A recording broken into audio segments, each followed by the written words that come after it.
What's up, guys? Sumi here with Thoughtcast. And today I'm going to talk about why you shouldn't be a player. Why you shouldn't try to be a guy with game or a girl that plays these games. I know there's a lot of dating podcasts out there, and to be honest with you, I've given tips on how to handle a situation and psychologically maneuver in certain ways. Trust me, I have, right? As a dating coach, this is what I do. But at the end of the day, at the end of all of it, the best way to operate in life is to just not play games.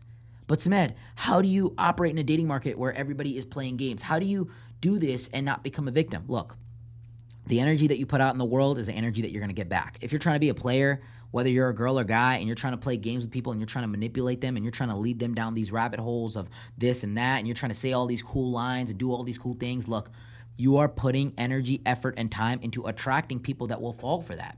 And when people fall for that, they're attracted to that.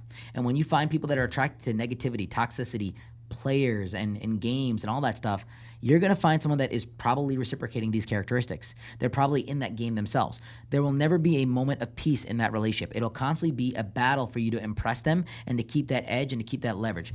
Some guys actually operate by this mentality. Some women actually operate by this mentality. You've always got to play the game. You've always got to keep your head above the water and keep this person psychologically engaged with you. That's a miserable relationship. What's the point of dating when you have to do all that stuff? I understand that. But I will say this, I will concede here, in the beginning of the relationship, you've got to be a little guarded. You can't just talk about, hey, I would really like to get married to a girl like you that looks like you and so on and so forth. You can't do that stuff. You've got to be a little poised. You got to be a little guarded.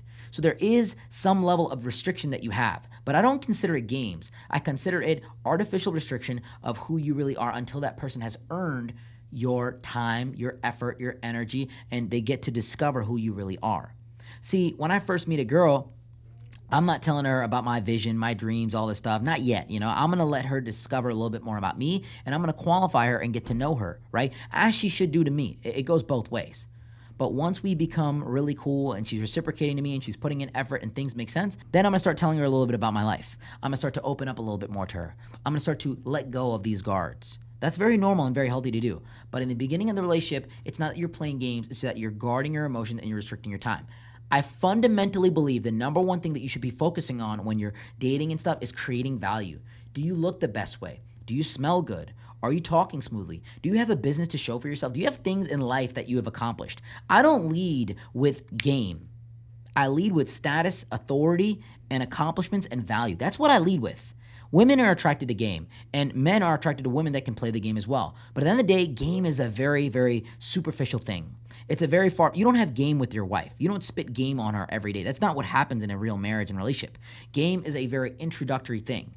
You've got to be smooth, you've got to be suave, but instead of trying to play games with girls, I'm just straight up with them. And you know what happens? The girls that want me to play games and want me to be smooth, suave, and do all these wonderful things and say things in a certain way, they don't like me because I'm not like that. I'm just like, yeah, let's do this, let's do that. If she doesn't text me back in a reasonable period of time, if she's not transparent with me, if she's trying to get me to chase and play hard to get, look, it's cool. I want someone that's real. I want someone that's honest. And I'm going to keep searching for someone until I find that person. That should be the mindset that you have. A lot of girls I've dated in the beginning of my early 20s, they played games. I played games with them. I was smooth, suave, saying this, saying that, maybe another day. Yeah, I'll meet you out here and then I'll show up 15 minutes late. I would do all that stuff for sure. I would say things that I didn't really mean. I would compliment them in ways that kind of brought them down. Like, I did all that stuff. Trust me, they weren't good relationships.